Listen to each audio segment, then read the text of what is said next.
мэдсэн үү? Тэгээд өнөөдөр болохоор бид нэр төмстэй хэлсэн аа. За тэгээд төмс гэж яг юу юм бэ? Төмс гэж яг чонтой юу юм бэ? Just do it. яагаад төмсний талаар ярилцуулсан бэ гэхээр над багшийнхаа эрүүл мэндийн боловсролыг сонсож байхад ингээд хэрэв ходоод нь өвддөг ч юм уу эсвэл ходоод нь хоол нь шингэхгүй удаадах юм бол төмс идэрээ, төмс аягүй сайн шүү гэдгийгсэн. Тэгээд би болохоор яг багшийнхаа энэ үгийг сонсохоос өмнө болохоор төмсийг аягүй буруугаар боддог байсан. Төмсөнд юу нь бол баг хэрэгтэй зүйлс байхгүй дээ. Төмснөөс бусад ногоол бинд сайн мэ гэж боддог сахгүй. Тэгээд төмсний талаар судалж үзмээр санагдаад тэгээд судалж үзснийгаа та нарт видео болгож хийж байна. За эхлээд төмс ер нь бол амтад төмс болон ердийн төмс гэж байдаг шүү дээ. Тийм болохоор хоёулын энэ ярихаар шийдсэн. Яг амтад төмс болон ердийн төмс хоёр яг юугаараа ялгаатай бол юугаараа өөр юм бол гэдэг талаас нь ярьж өгнө. Тэгээд би ингээд цуглуулсан мэдээлэлээ дэвтэрний тусламжтайгаар хараад ярих байгаа шүү. За калорины талаар нь хэлж ярина. Би болохоор яг амтад төмс нь бага калоритой. Тэгээд ердийн төмс нь болохоор аягүй их калоритой болохоор юу нь бол турхаж байгаа хүмүүс эсвэл төмс идэх туртай хүмүүс бол амтад төмс идвэл зүгээр идэх бахтаа гэж боддог байсан. Үнэхээр ингээд судлаад үзсэн чинь амтад төмснийх 90 харин ердийн төмснийх 92 калори байт юм билий. Тиймээс нэг калорины хувьд бол энд нэг зөрүү байхгүй шүү.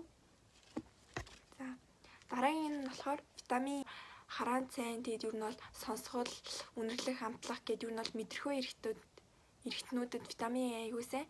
Тэгээд өдөрт авах ёстой хэмжээнийхээ юу нь бол 170% нь амтад төмсөнд агуулгадаг. Харин 0.1% нь л ердийн төмсөд агуулгадаг юм билээ. Витамин B6 болохоор хүн өдөрт 1.6 мг витамин B6-г авах ёстой байт юм лээ. Харин энэ өдөрт авах ёстой хэмжээнийх нь 17% нь амтад төмсд, харин ердийн төмсд болохоор 10% нь агуулгадаг юм лээ.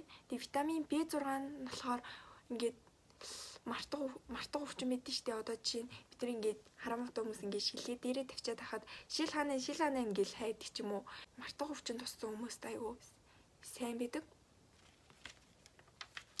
Тэгээ витамин B болохоор ингээд төмсийг чанжаахын хязгаарт айгүй их алдагдчихтэй юм лээ. Тийм болохоор төмсийг ууранд болгох ч юм уу тэгэх юм бол 0.1% нь л өртөө алдагддаг. Харин ингээд усанд чандаг ч юм уу тэгж болох юм бол усанд нь ингээд 30% нь алдагдаад явчихсан юм билээ шүү.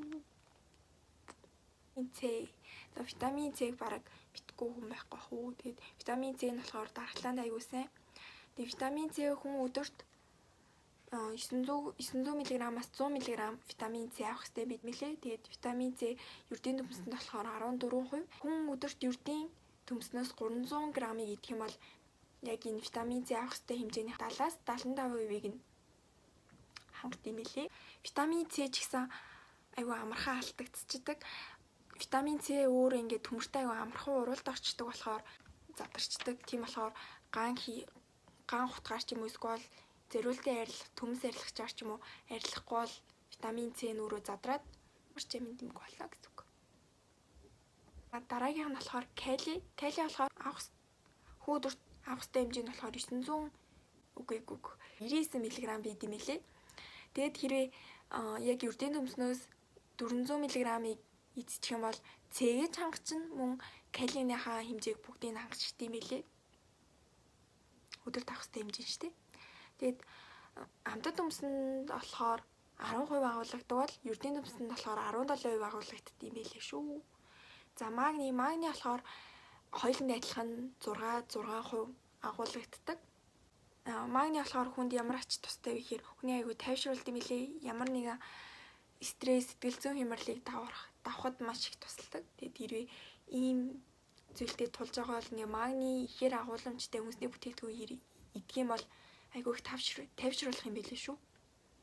За кальц амтад төмсөнд их агуулгаддаг. Амтад төмсөнд болохоор 3%, ердийн төмсөнд болохоор 1% агуулгаддаг. Тийм болохоор ер нь бол кальц нөхөн гээд төмс идэт нэг хэрэггүй.